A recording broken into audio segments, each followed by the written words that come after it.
Boy, we've come a long way. You know, in the old days, there were no lights, no heat, no creature comforts.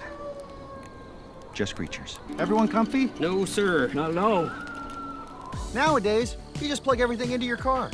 You got lights, heat. We are out of pesto. I'll make a run. Hey, everybody comfy? No. Okie doke. 우리 시대 가장 진화한 전기차, 양방향 충전에 완전히 새로운 현대 아이오닉 5.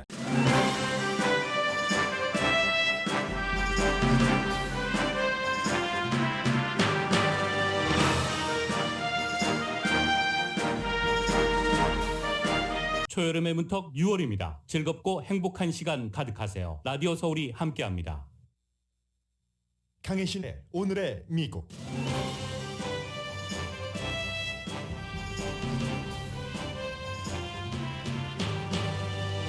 트럼프 전 대통령이 형사 기소될 가능성이 하루 사이에 아주 높아졌습니다. 전 백악관 비서실장 보좌관이 의사당 폭동 청문회에서 한 지난 수십 년 사이 가장 강력한 증언 때문입니다. 케이스 허친슨 전 보좌관은 폭동 당일 트럼프 전 대통령은 자신의 지지자들이 무장한 걸 알면서도 무사 통과하도록 명령했고 경호원이 대통령 자동차를 의사당이 아닌 백악관으로 운전하자 경호원에게 폭력을 쓰려고 했으며 법무장관이 부정선거가 없다고 하자 먹던 밥 접시를 벽에 던져버렸다는 등의 증언입니다. 한국과 일본, 미국 대통령이 나토 정상회의에서 회담했습니다. 중국과 북한이 동시에 아시아 국가의 나토 참석을 강하게 비난합니다. 국가 이름을 튀르키예로 바꾼 터키 대통령이 미국의 당근 채식 정책 등이 주요해서 스웨덴과 핀란드의 나토 가입 반대를 철회했습니다. 터키의 반대가 계속됐다면 푸틴의 승리인데 푸틴의 승리를 막은 대신 에르도안 대통령이 얻은 게 큽니다. 텍사스주에서는 임시로 낙태법 시행 금지 판결이 나왔지만 테네시주에서는 임신 6주일 이후 낙태 금지법 시행을 허용한 판결이 나왔습니다. 텍사스주 쉐리프는 딸이 있는 아빠로서 이미 누려왔던 관할 지역 주민의 낙태 권리를 추적하지 않을 것이라고 밝혀 세계적인 주목을 받고 있습니다. 조지타운 대학은 낙태 판결 등의 입장을 이유로 학생들이 클래런스 토마스 연방 대법관에 해임 요구를 하자 받아들이지 않는다고 밝혔습니다. 어제 치러진 공화당 예비선거 결과는 트럼프 전 대통령 지지자는 당선되기도 하고 떨어지기도 했으며 민주당은 온건한 정치인이 진보 후보를 이긴 게 주목됩니다. 불안한 공급망 이후 재고가 늘어나면서 디스카운트 시대가 올 것이라고 악시오스가 보도했습니다.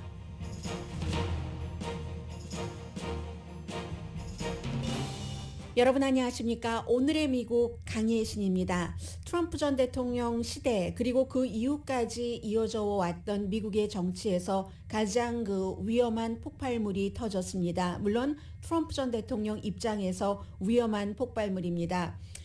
그래서 오늘 이 내용을 먼저 전해드리겠는데 아마도 이 같은 내용이 통하지 않는다면 더 이상 트럼프 전 대통령의 여러 가지 인기몰이라던가 공화당에서의 영향력 같은 것을 줄이려고 애써보는 민주당의 노력은 전혀 통하지 않을 것 같습니다. 그만큼 어제 의사당 폭동 사건에서의 한 보좌관의 증언은 아주 중요했고 그 중요도가 어느 정도냐면은 제임스 코미 전 연방 수사국장도 트럼프 전 대통령 러시아 스캔들이라든가 여러 가지 상황에 대해서 증언을 했고 로버트 멀러 특별검사도 증언을 했고 그 뒤에 이제 연방 대법관이 되기 위해서 브렉 캐버나우라는 사람이 청문회 때 무척 주목을 받았죠. 그때의 여러 가지 증언 그런가 하면 트럼프 전 대통령이 잘못한 거의 모든 것을 고치는 역할 픽서를 했었던 마이클 코엔이라는 변호사 이 사람들의 증언이 그야말로 마이클 코엔의 증언은 트럼프 전 대통령이 북한의 김정은 위원장에 어떻게 해주리라 생각했었던 것을 완전히 뒤집었었던 증언이죠. 그 증언만큼 아니면 그보다 더 중요한 증언이 어제 의사당 폭동 사건 한 사람밖에 없었습니다. 2시간 동안 증언한 케이시 허친슨이라는 전 백악관의 마지막 비서실장의 보좌관이고 그전에는 지금 텍사스의 연방상원 의원인 테드 크루즈를 위해서 일을 하기도 했습니다. 젊은 여성입니다. 26살로 보도되기도 하고 25살로 보도되기도 하는데 제가 생일을 확인하지 못했습니다. 그만큼 젊다 이 정도로 말씀을 드린 것이고 이런저런 그 증언을 하면서 공무원의 역할이라는 것을 얘기를 했습니다. 공무원은 해야 될 일과 하지 않아야 될 그런 일들이 있다라고 했는데 기자들이 지난 1년 반에 걸쳐서 계속 뭔가를 추적하고 폭로하고 했어도 이 같은 하나의 어떤 게임 체인저와 같은 것은 없었습니다. 분명한 가장 의사당 폭동 사건과 관련해서 트럼프 전 대통령이 형사 기소될 만한가 그렇지 않은가에 대한 분명한 증언이 나왔습니다. 그래서 얼마나 우선 알고 있었는가 이 부분에 대해서는 1월 6일이 의사당 폭동 사건이 일어났는데 1월 2일에 백악관에서 루디 줄리안이라던가 이런 사람들이 같이 이제 얘기를 하고 하면서 정말 1월 6일이 나쁜 날이 될 수 있어. 그 주변에 그 측근들이 얘기를 했었다는 거. 왜냐하면 백악관이 아주 그 극우 단체, 무장 단체가 거기에 칼, 총, 스프레이 등을 들고 간다는 것을 알았고 역시 무엇인가가 극단적인 그 물품이 있으면 쓰여질 가능성이 있다는 것도 알았고 그것이 의사당에서 그랬는데도 별로 관여하는 것 같지 않더라. 이 케이시 허친슨 씨는 증언을 본인이 그 자리에 있었거나 아니면 그 자리에 있었던 자신의 보스 백악관의 마크 메도우스 전 비서실장과 그의 참모로부터 본인도 최고 참모였지만 들은 그런 얘기들을 말을 했습니다. 그래서 대통령이 또 그 연설을 하기 전에 그날 무기를 본인의 지지자들이 갖고 온 것을 알았지만 그러니까 경호원들이 당연히 경호원들의 잡은 대통령의 안전을 지키는 거죠. 그래서 그 스크리닝을 하자 대통령이 그럴 필요 없다. 저 사람들이 나를 해치러 온 것이 아니다. 저 사람들은 의사당으로 갈 수 있다. 무사 통과시켜라. 검색대 같은 것, 스크리닝 같은 것 하지 말으라고 그 소리를 질렀다. 현 대통령이 무장한 시민들이 무장을 한 채 오는 것을 알면서도 그것을 스크리닝 하지 말라고 했다는 얘기입니다. 나를 해치러 온 게 아니야. 본인은 방탄조끼 당연히 입고 있었겠죠. 그런 얘기. 그리고 또 현재에도 백악관의 경호국의 부국장이고 당시에 백악관 비서실장 아래서 일을 하고 있었던 토니 오르나토라는 사람 그때도 이제 경호를 맡고 있었습니다. 트럼프 전 대통령에 의해서 경호를 맡고 있었고 또 직접 경호원인 그 바비 앵글이라는 사람 트럼프 전 대통령이 저도 여러 번 말씀드렸습니다마는 지지자들에게 의사당으로 가라 나도 갈 것이다 하고 본인은 가지 않았다라고 말씀을 드렸었습니다. 어제 증언에 따르면 트럼프 전 대통령은 의사당으로 가려고 했답니다. 경호원들이 대통령의 명령을 거부하고 그 차를 백악관으로 웨스트 윙으로 돌렸다는 겁니다. 그때에 리무진을 타고 의사당으로 가는 줄 알았는데 가지 않으니까 이제 대통령이 반발을 했고 그랬더니 경호원이 바비 앵글이라는 경호원이 안전하지 않습니다. 지금 그곳은 대통령의 신변이 갈 수 없습니다. 경호팀으로서 한 얘기입니다. 그랬더니 대통령이 막 화가 나서 F자 써가면서 내가 지금 현직 대통령이니까 의사당으로 가 했더니 일개 경호원이 바비 앵글이라는 경호원이 Sir 안 됩니다. 의사당으로 가지 않습니다. 자동차는 웨스트 윙으로 갑니다. 했더니 대통령이 이제 핸들을 잡고 돌리려고 하니까 경호원이 대통령의 팔을 잡았답니다. arm을 잡고 핸들에서 손 놓으십시오. 이런 얘기 웨스트 윙으로 우리는 갑니다. 하니까 대통령이 어제 이 증언자가 얘기를 하기를 그렇게 말하는 경호원의 이제 본인의 손을 목 쪽으로 가져갔습니다. 그 목을 잡으려고 했었다 하는 그 장면만 제가 어제 굉장히 이 증언들이 생생했었는데 그 장면만 여러분들 조금 들어보시겠습니다. 어제 백악관 증언. I'm the effing president. Take me up to the Capitol now. To which Bobby responded, "Sir, we have to go back to the West Wing." The president reached up towards the front of the vehicle to grab at the steering wheel. Mr. Engel grabbed his arm, said, "Sir, you need to take your hand off the steering wheel." We're going back to the West Wing. We're not going to the Capitol. Mr. Trump then used his free hand to lunge towards Bobby Engel. And when Mr. Ornato had recounted this story to me, he had motioned towards his clavicles. 네, 이런 식으로 그렇기 때문에 이제 이 부분을 보고도 굉장히 많은 그 법 전문가들이 형사 기소될 수 있는 케이스다라고 얘기를 합니다. 어제 이렇게 증언을 하니까 리즈 체니 그 공화당으로서 이번 의사당 폭동 사건 그 조사위원회에 속해 있는 리즈 체니가 물어봅니다. 이제 그런 말을 할 때 이 오르나토라는 사람이 조금 높은 경호 팀원이 이제 그 세 사람이 같이 있었을 때 이 얘기를 본인은 자동차에 있었던 게 아니니까 어제 증언자는 전해 들었는데 세 사람이 같이 있었는데 그 대통령에게 Sir 의사당으로 안 갑니다. 백악관으로 갑니다. 했었던 이 사람이 이제 그 높은 그 경호팀장이 허친슨한테 얘기를 해줄 때 그거 아니었어 하고 반발하거나 잘못된 부분을 고친 게 있었는가 하고 리즈 체니가 다시 물어봅니다. 그랬더니 그런 일이 없었다고 얘기를 합니다. 또 하나는 이제 윌리엄 바 당시의 법무장관이 사표를 내기 전에 AP통신과 인터뷰에서 부정선거가 없었다 하는 것을 알고 대통령이 너무너무 화가 났었는데 벽난로가 있고 하는 그런 그 다이닝룸이랍니다. 이렇게 너무 시끄러운 소리가 나고 해서 부통령실에서 이 어제의 증언이 일을 하고 있었는데 그러니까 이 뭐 부통령실이 아니라 그 비서실장실에서요. 비서실장이 내려갔다 오고 그리고는 이제 문이 열려 있어서 그 다이닝룸을 이렇게 보니까 치우려는 사람이 들어와서 어디를 가리키더랍니다. 벽 쪽을 가리켰는데 보니까 케찹이 막 묻어져 있었고 전후좌우 사정을 들어보니까 윌리엄 바 법무장관의 그 점에 대해서 너무 대통령이 화가 나서 그냥 접시를 집어 던져 버렸고 해서 테이블 크로스 같은 거 다 갈아했어야지 됐고 접시 같은 거 이 바닥에 떨어져 있었고 그런 증언을 하자 또 이런 일이 그 처음인가라고 얘기하니까 그런 일이 처음이 아니었다고 뭐 이런 얘기도 어제 했었고요. 여러 번 본인이 비서실장 사무실에서 일할 때 그런 일들을 이제 듣거나 봤다 하는 그런 얘기가 있었고요.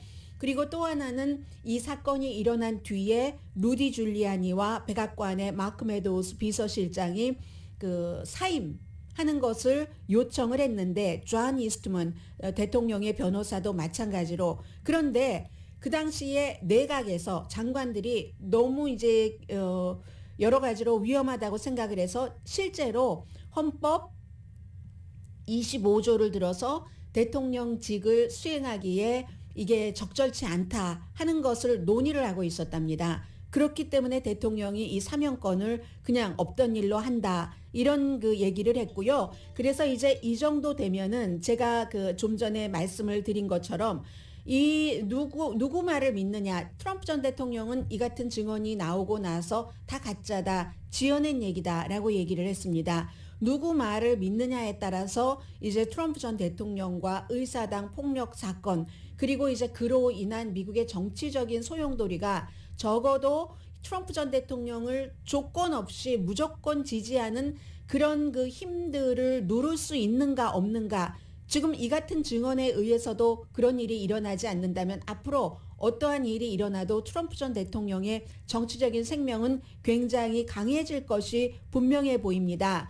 그래서 이제 어제 이 증언이 있은 뒤에 증언이 원래 예고 없이 원래는 7월 달에 하려고 하다가 여러 가지 이 증인의 그 신변 상황 이런 것들 때문에 빨리 예고 없이 하게 됐는데 이런 증언이 있고 나자 연방 대법관의 부인인 지니 토마스, 클레어런스 토마스의 부인이 지난번까지만 하더라도 나 증언에 나가겠어 하더니 증언에 나오지 않는다고 얘기를 했고요. 그리고 이제 트럼프 전 대통령을 기소할 수 있는 가능성은 무척 높아졌다고 전문가들은 보고 있습니다. 그러나 이것은 아직 알 수 없는 것이고 전문가들의 의견이기 때문에 이제 남은 것은 미국이 트럼프 전 대통령이 등장하고 지금까지 6년이 조금 넘었나요? 선거 캠페인 할 때부터 시작하면 그런 정도의 기간을 이 같은 소용돌이 속에서 있었는데 특히 이제 경호원의 것을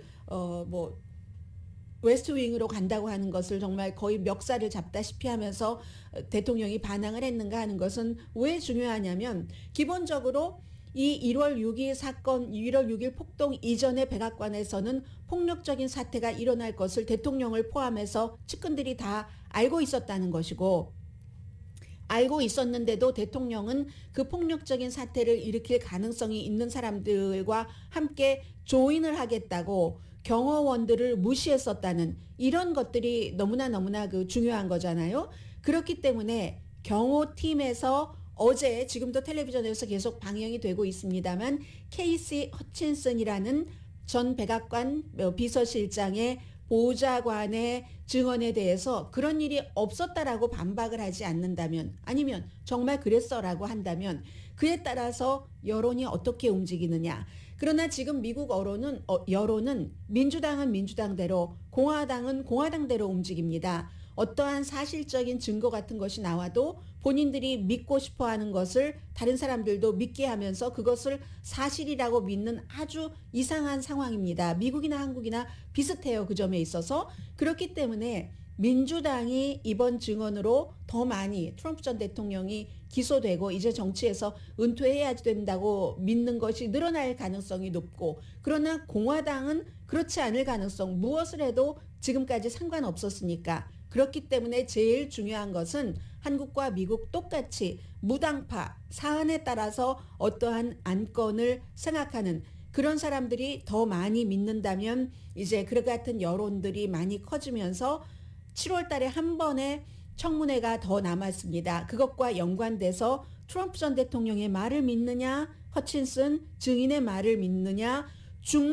미국의 중도 유권자가 결국은 결정을 해서 미국의 이 트럼프에 대한 사교 집단이라고도 얘기를 많이 하잖아요. 그런 것들이 어느 정도 정리되고 대통령도 다른 문제에 집중할 수 있는가 없는가가 결정될 만한 어제 정말 역사적인 의사당 폭동 사건 증언이었습니다.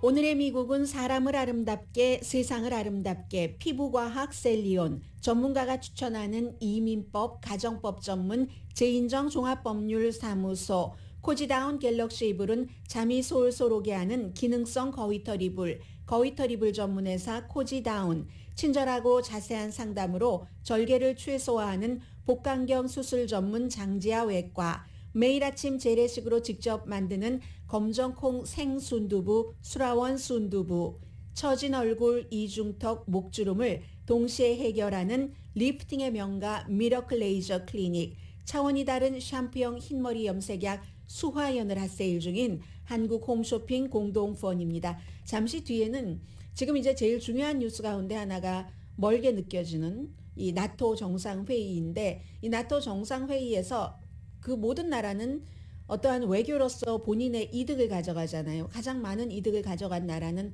터키이고, 지금 세계의 질서가 어떻게 개편되고 있는가 하는 것을 볼 수 있기 때문에 잠시 뒤에 전해드리겠습니다.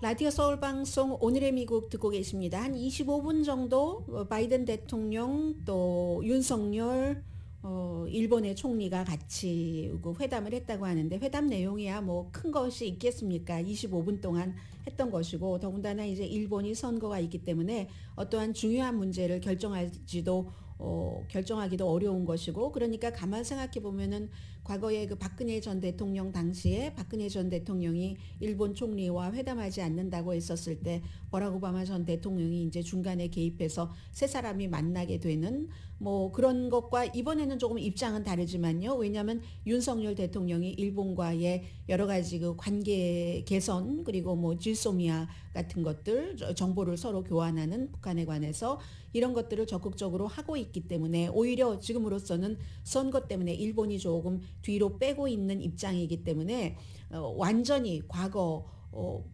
오바마 대통령 때와 같지는 않지만 그만큼 입장은 똑같죠. 미국의 입장은 오바마 때나 바이든 때나 일본과 한국이 잘 지내서 중국의 어떠한 그 미국의 자산으로 대응해 주기를 바라는 것, 이제 그런 부분이기 때문에 크게 별 내용은 없었을 겁니다.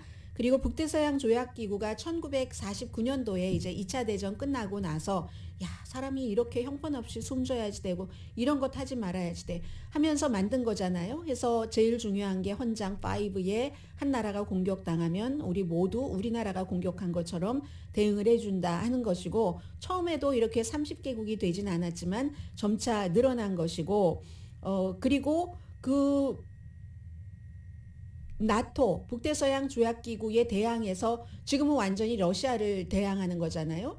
러시아도 만든 게 있었죠. 바르샤바 조약, 바르샤바 기구를 만들었었죠. 1955년도. 그러니까 나토가 만들어지고 이제 한 6년 뒤에 구소련이 중심이 돼서 만들었는데, 바르샤바 그 기구에는 가입한 국가가 8개 국가밖에 안 됐습니다. 소련, 무슨 뭐 알바니아, 독일이 있었고, 체코, 헝가리, 폴란드, 또 어디가 있었죠? 두 군데, 불가리아가 있었고, 또 하나가 루마니아가 있었는데, 가만 생각해 보세요. 이게 결국은 구소련이 무너지면서 해체돼 버렸는데, 그 전에 이미 독일이 뭐 통일하면서 빠져나갔고, 바르샤바 조약에서 루마니아도 뭐 국가가 뭐 붕괴되고 이런 상황, 폴란드, 헝가리, 그리고 나머지 구소련을 제외하고는 전부 지금 말씀드린 뭐 알바니아 모든 나라들이 뭐 헝가리, 체코, 폴란드, 독일까지도 나토로 이제 역가입을 해버린 거잖아요. 지금 상황은 그렇습니다. 그런데 이렇게 이번에는 나토가 지금 28개국이 유럽이고 2개국이 북미죠. 미국과 캐나다인데, 여기에 아시아에서 아주 그 중요한 4개 국가를, 뭐 가장 경제적으로 큰 나라는 중국이지만 중국 싹 빼고 러시아와 친하니까, 그리고 한국, 일본, 호주, 이 뉴질랜드를 초대를 하니까 북한에서도 거듭 아시아의 나토 결성이냐 하고 비난하고 있고, 중국도 비난이 이만저만이 아닙니다. 유엔을 통해서 중국 뭐 외교부의 대변인은 뭐 새병에 오래된 헌수를 담는 거와 뭐가 달러 뭐 이런 얘기로 하면서 굉장히 나토를 확장하는 게 공격적이다 하는 식으로 비난을 하고 있습니다. 그리고 이제 이 우크라이나 사태가 세계의 경종을 울렸다. 이게 중국의 얘기예요.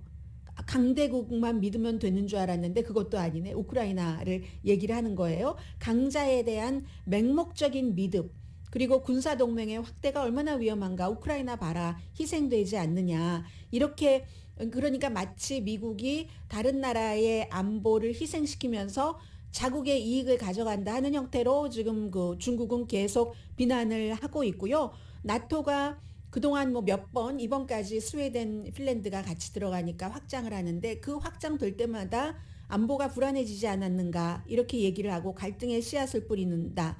누구의 시각에서 보느냐에 따라서 달라지는 거죠. 나토 동맹국이라든가 아니면 스웨덴과 핀란드는 오랜 군사적인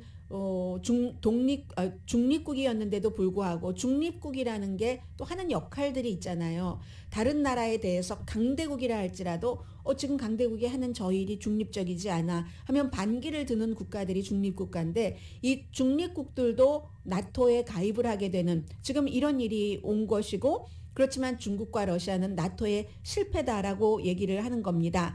그런데 터키를 주목을 해보는데, 이건 이제 어느 나라나 외교를 할 때 미국도 외교에서 실패하는 때도 있고 성공하는 때도 있고, 당장은 실패 같아 보이지만 나중에 보니까 성공이 될 수도 있는 것이고 하는 거잖아요. 그건 어느 나라나 다 마찬가지로 한국도 이제 윤석열 대통령 이후에, 전에는 북한 문제에 걸려서 또 강대국들 사이에 끼어서 해외 바깥 이슈로 나간다기보다는 한반도 안에서 이렇게 있었는데, 윤석열 대통령은 북한 문제를 국제적인 문제로 본다 하면서 좀 국제 이슈에 한국이 경제 12위 대국만큼 발을 들여놓겠다는 거잖아요. 그래서 이 외교가 중요한 건데, 터키의 외교가 꼭 잘한다는 게 아니라 이번에 나토에서도 터키가 에르도안 독재자 대통령이 얻을 것을 그 이상을 얻어갔다는 말씀을 드립니다. 대신에 스웨덴과 핀란드라는 독립국이 이제 회의 끝나면서 정식으로 이제 인바이트하고 조인하고 몇 개월은 걸릴 겁니다. 최종적인 것까지는. 그렇게 되지만 터키가 한 달 전에 반대했잖아요. 이유는 간단하죠. 터키에 대항해서, 터키라는 국가도 인종적으로 종교적으로 굉장히 갈등이 많기 때문에 터키에서 쿠르드족은 지금 에르도안 대통령에게 완전한 적입니다. 그래서 이제 아주 그 쿠르드족이 군사적으로 뭐 터키에서는 테러리스트라고 부르고 있고요. 그런데 우리를 왜 그렇게 압박하느냐 하면서 그러한 입장을 어느 정도 핀란드와 스웨덴이 봐주고 뒤에서 그 사람들을 또 숨겨주기도 하고 나라에 와서 살라고 하기도 하고 한 것을 터키 대통령이 굉장히 못마땅해 했는데 이번에 안 돼. 그런 이유로 스웨덴과 핀란드 안 돼 하다가 이제 바이든 대통령이 뒤에서 조절을 하고 뭐 나토 사무총장도 심지어 저도 아직 발음 못하겠어요. 터키에 새로 바꾼 이름을 막 발음하면서 터키가 그동안 힘들었지 막 이런 뭐죠? 이 사탕 발림 같은 것도 해가면서 터키가 스웨덴과 핀란드 나토 가입 거부를 철회하도록 노력을 많이 했습니다. 미국도 마찬가지로 미국은 뭐 F-16 전투기 같은 거 터키에 수출 못하도록 할 거야. 뒤에서 막 이런 얘기도 하고 해서 결국은 스웨덴과 핀란드가 기본적으로는 에르도안 대통령이 싫어하는 뭐 예를 들어서 쿠르드족의 뭐 액티비스트 같은 사람 뭐 앞으로 뭐 숨겨주지 않겠어. 이런 약속을 아주 애매하고 어느 정도는 분명하게 하면서 터키의 확신을 받아냈습니다. 터키가 반대하지 않겠다. 만장일치이기 때문에 회원국들의 반대하지 않겠다 했기 때문에 결국은 터키도 승리한 것으로 보이고 나토 동맹국들도 승리죠. 왜냐하면 스웨덴과 핀란드의 나토 가입을 터키의 한 국가의 반대로 승인되지 못했다면 이건 곧 나토의 분열을 의미하는 것이고 푸틴의 승리를 의미하는 것이기 때문에 적어도 이 에르도안을 잘 구슬러서 뭐 이득을 줄 걸 주면서 푸틴의 승리로는 하지 않았다는 겁니다. 이번에 나토가. 그 점에서 굉장히 중요하고요. 그래서 오늘 이제 공식적으로 스웨덴과 핀란드를 나토가 가입을에 대해서 인바이트를 하는 그런 거고 그러니까 보리스 존슨이 막 판타스틱하다 하고 막 트윗을 했었잖아요. 이 사무총장도 정말 힘든 일을 많이 했었고요. 그래서 오늘 이코노미스트는 이렇게 지적을 하더군요. 에르도안 대통령이 대통령 젊었을 때 뭐 좀 반 정도 프로페셔널 프로 풋볼 선수였답니다. 그런데 본인이 대통령이 되고 나서는 본인이 원하는 대로 외교적인 문제라든가 국내 정책을 이끌어가기 위해서 아주 파울 플레이를 전문적인 파울을 많이 하는데 이번에도 역시 어차피 이렇게 승인을 할 거면서 얻을 것을 얻기 위해서 파울을 했었다. 이런 얘기를 이코노미스트는 지적을 했었고요. 해서 나토에 가입하는 게 아직 기간이 있기 때문에 정식적으로 완전히 가입하기 전에는 뭐 나토의 보호를 받지 못합니다. 대신에 이제 미국이라든가 영국 같은 나라들이 어떤 형태로 보호를 해줄 테고 그리고 이제 나토 리더들이 이제 뭐 새로운 전략적인 개념을 채택을 해서 러시아가 과거에는 전략적인 파트너로 가지고 가야지 된다 했는데 거의 20년 해보니까 안 되겠다 싶어서 러시아를 전략적인 파트너가 아니라 땅 같은 유럽에 살더라도 뭐 28개국이 유럽 국가니까는요. 러시아를 즉각적인 위협으로 본다. 그리고 이제 다시 나토 회원국들 GDP의 2%까지 이제 나토 분담금으로 하고 그리고 이제 폴란드와 발트의 연안 국가 8개국은 좀 러시아로부터 위험하니까 다국적군 8개국으로 구성이 된 다국적군을 지금의 한 3배 정도, 여단 정도로는 한다는 얘기고요. 그리고 미국도 유럽에 이렇게 나토군 배치를 늘린다 하고 지금 바이든 대통령이 그쪽에서 얘기를 아무튼 했습니다. 그래서 지금 터키 대통령이 많은 것을 얻어갔다. 시진핑 대통령도 한국, 일본, 호주, 뉴질랜드의 이번 참여를 굉장히 반대를 했지만 그렇지만 시진핑 대통령도 이중성이 있는 겁니다. 러시아를 말로는 막 지원을 해요. 외교부에서 중국 외교부에서 얘기를 하는 것처럼 그런데 실제적으로 물질적으로는 수출이나 수입이나 이런 것에 대해서 크게 지원하지 않거든요. 어떻게 보면 가장 큰 오일을 싸게 쉽게 더 많이 사는 국가는 인도다. 지금 이렇게 보고 있고 그렇지만 인도는 인도 나름대로 전략적인 가치가 있기 때문에 인도 마음대로 그렇게 하는 것을 미국이나 다른 나라가 어찌하지 못하는 겁니다. 인구도 있고 뭐 땅도 있고 기타 등등 다른 요건이 있기 때문에 지금 그리고 이번에 나토에서 러시아가 직접적인 위협이고 그 다음은 중국이 위협이다. 결론적으로는 러시아나 중국을 의식할 수밖에 없어서 뭐 아시아의 나토 뭐화 이런 것을 얘기를 하진 않지만 이제 안보에 있어서는 유럽의 러시아, 아시아의 중국이 있기 때문에 유럽과 러시아의 안보가 좀 이렇게 같이 간다고 할까요? 밍글링 된다고 할까요? 그런 부분들을 이번 회의가 끝나면서 아마 확인을 하게 될 것 같습니다. 그리고 이제 국내 이슈로 오면은 나토에 가서도 이 바이든 대통령이 어제 발표한 성명 비슷한 게 있습니다. 지금 텔레비전 화면에 보이고 있는데요. 늘 있는 일이지만 2021년에도 650명이 그렇게 불법으로 미국에 와서 살아보겠다고 하다가 숨졌습니다. 텍사스 샌안토니오 버려진 그 트랙터 트레일러에서 숨진 사람이 시신이 결국은 51구가 발견이 됐다는 거잖아요. 병원에서 치료받고 있는 어린이들도 있고 숨진 어린이들도 있고 여기에 대해서 바이든 대통령이 이런 일이 일어나지 않도록 어떠한 그 포괄적인 이민법 같은 것을 만들어야지 된다. 스탑되도록 모든 가능한 일을 나는 하겠다 하는데 대통령 할 수 없습니다. 공화당이 협조해 주지 않으면 절대로 할 수 없습니다. 대통령이 얘기하길 이 사람들이 그야말로 몇 년을 벌어서 아니면 몇 년 이상을 벌어서 불법으로라도 미국에 가보겠다고 데려다 주는 사람들한테 사막에서 103도였답니다. 그날. 그 100도가 넘는 곳에서 에어컨도 없고 그런 곳에 사람들이 가득 차서 있다가 결국은 질식사하고 하는 거잖아요.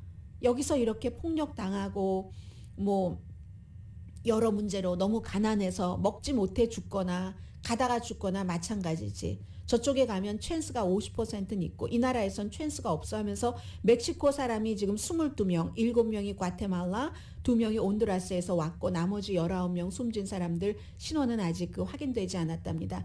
이런 사람들이 이런 일이 일어나서는 안 된다. 그 사람들이 그렇게 모은 돈으로 뭐 미리국자들을 인신매매하는 그런 사람들에게 돈을 주고 이거 완전히 대단한 범죄적인 산업입니다. 2명은 기소됐다고 하거든요. 3명이 체포돼서 아직까지 이 사건과 직접 연관된 기소는 아니지만 집을 급습해서 불법 무기 소지한 혐의로 일단 기소는 했다고 하거든요. 그래서 이런 일이 일어나는 것이 정말 더 이상 있어서는 안 된다는 국내에선 이게 가장 중요한 이슈고요. 그리고 잠시 뒤에 경제적인 뉴스를 조금 말씀드리겠고 그리고 또 하나는 낙태에 대해서 연방 대법원의 판결이 나온 뒤에 레드 스테이트에서도 블루 스테이트에서만큼이나 여러 가지 또 반발도 있고 또 상상하지 못했었던 그런 일들도 있거든요. 잠시 뒤에 전해드립니다.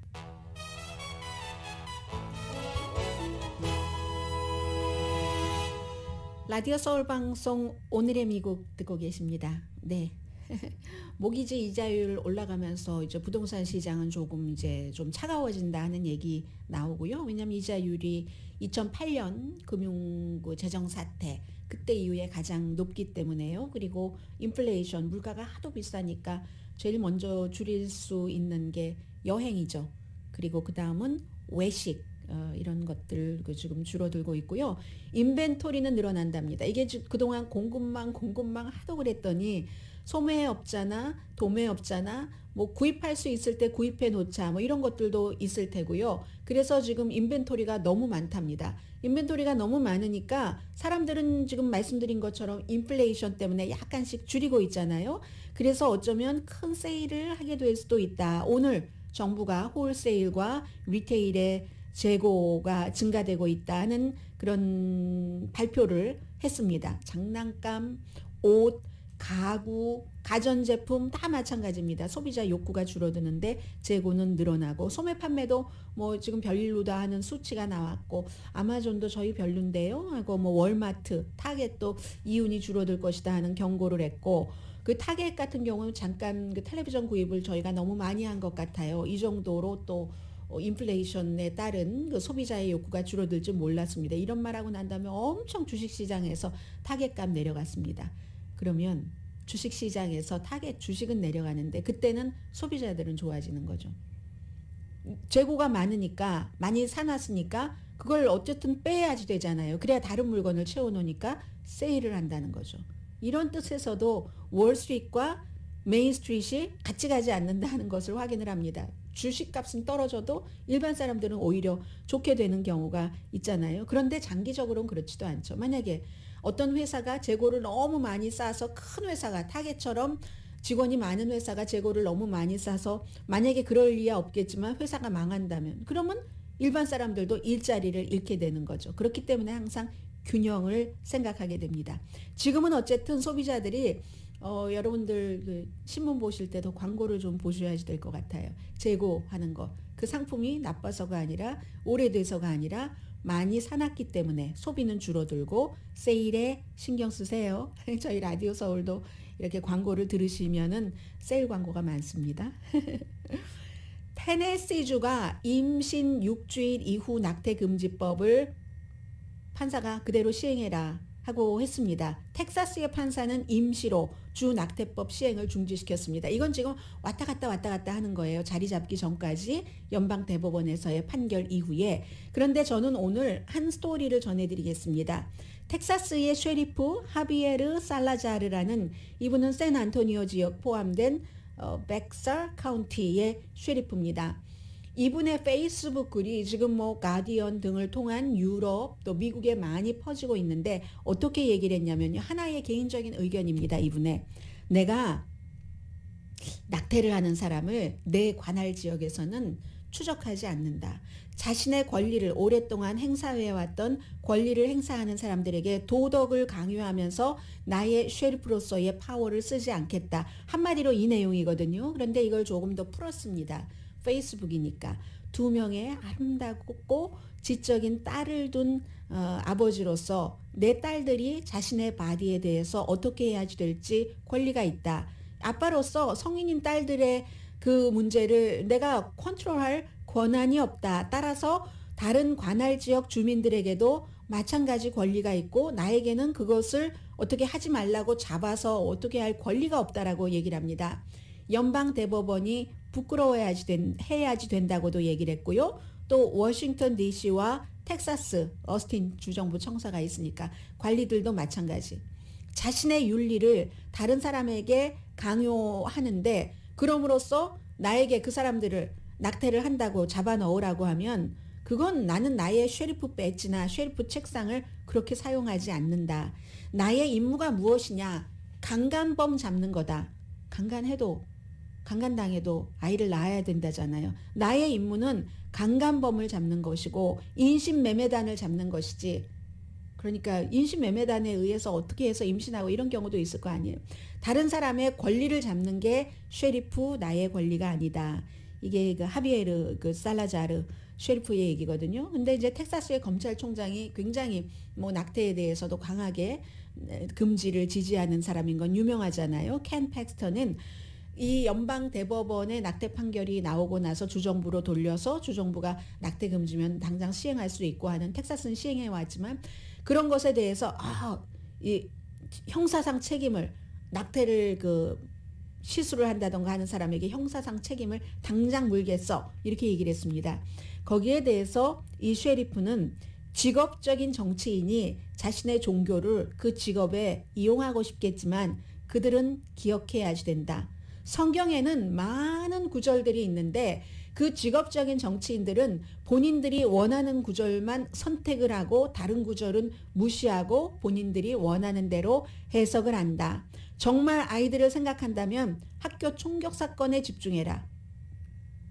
그것도 텍사스에서 일어난 총격 사건이잖아요. 어떻게 학교에서 이런 일이 일어나는데 놔두느냐. 그게 이제 총체적으로 태어나지 않는 아이를 이제 낙태한다고 해서 그렇게 엄벌에 처하면서 이미 태어난 아이는 중요하지 않는가라는 그런 문제고요. 아무튼 위스콘신주에서는 민주당이 주 의회를 또 고소를 했다고 하네요. 낙태 금지법을 없애기 위해서. 위스콘신도 뭐 낙태 금지법 오래 시행됐던 것 같은데요. 그리고 하비에르 바세라 보건복지부 장관, 캘리포니아주에서 검찰총장이었잖아요. 행정부는 여성이 낙태약을 가질 수 있도록 조치한다라고 얘기를 했고요. 지금 뭐 CBS뿐만이 아니라 아마존이라든가 월마트, 라이드에이드 전부 이 그 낙태 알약 그 판매 개수 제한합니다. 요구가 하도 많아서.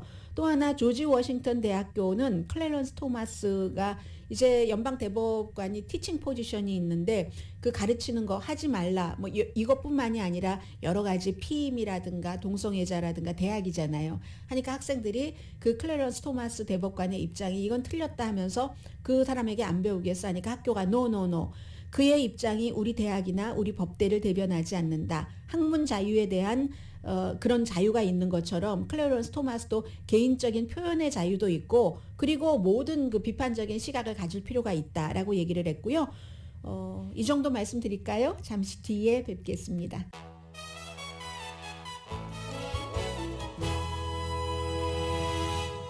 라디오 서울 방송 오늘의 미국 듣고 계십니다. 예비선거 결과를 그냥 흐름만 아실 수 있게 전해드리자면 뉴욕에서는 민주당인 주지사가 가볍게 그 예비선거에서 이겼고 일리노이주가 여러 가지인데 극우적인 주 상원 의원이 공화당 주지사 후보로 됐고 트럼프 전 대통령이 지지하는 하원 후보에게 공화당 하원 의원이 졌고요. 그런데 이 트럼프 전 대통령이 지지하는 후보가 한때 히틀러 추앙하는 그런 발언을 했었던 사람입니다. 일리노이 민주당에서는 온건한 하원 의원이 진보 하원 의원을 예비선거에서 이겼는데 지역구 재조정으로 현역 의원끼리 붙을 수 있는 그런 곳이죠. 그리고 콜로라도주에서는 공화당 상원 예비선거에서 낙태를 일부 허용하는 그런 건축회사 대표가 이겼습니다. 그런데 이긴 사람, 진 사람은 1월 6일 의사당 그 폭동 사건 때 참여를 했었던 사람이고요. 네브라스카 하원 특별선거입니다. 이번에는 예비선거가 아니라 주 상원 의원이 민주당 후보를 이겼습니다. 이런 것들 그리고 지금 러시아는 우크라이나 전쟁에서 꼭 화력만 무기로 쓰는 것이 아니라요. 이 식량과 에너지를 무기로 씁니다. 장기전은 본인들이 버틸 수 있다고 생각하는 거예요. 왜냐하면 서방 세계는 의견도 많고 하기 때문에 오랜 동안 에너지값 비싸고 없고 또 식량 비싸고 없고 하면은 이거 우리가 우크라이나 때문에 이래도 돼 하게 의견 갈릴 것을 기대를 하고 있다는 거죠. 그러니까 러시아 같은 나라는 중국이나 소련처럼 이 독재자, 지배자가 뭔가를 컨트롤하기 쉽고 서방 세계는 의견도 많고 인플레이션 있고 하면은 이 표가 안 나오니까 이런 결과가 나올 수 있고요. 오늘의 미국은 사람을 아름답게 세상을 아름답게 피부과학 셀리온 전문가가 추천하는 이민법 가정법 전문 제인정 종합법률사무소 코지다운 갤럭시 이불은 잠이 솔솔 오게 하는 기능성 거위털 이불 전문회사 코지다운 친절하고 자세한 상담으로 절개를 최소화하는 복강경 수술 전문 장지아 외과 매일 아침 재래식으로 직접 만드는 검정콩 생순두부 수라원 순두부 처진 얼굴 이중턱 목주름을 동시에 해결해드리는 리프팅의 명가 미러클 레이저 클리닉 차원이 다른 샴푸형 흰머리 염색약 수화연을 핫세일 중인 한국 홈쇼핑 공동후원이었습니다. 10시에 좋은 아침 좋은 하루 방송됩니다. 아직 오진 않았지만 알고 계시라고요. 이 멍키 원숭이 두창 백신 접종 원하시면은 전국적으로 지금 가능하고요. 또 하나는 나치 캠프에 가드를 했던 사람을 5년 징역형에 처했습니다. 그때가 언제고 지금 이분은 101세 되신 분입니다. 과거에 살인에 가담했다는 거죠. 강희신이었습니다.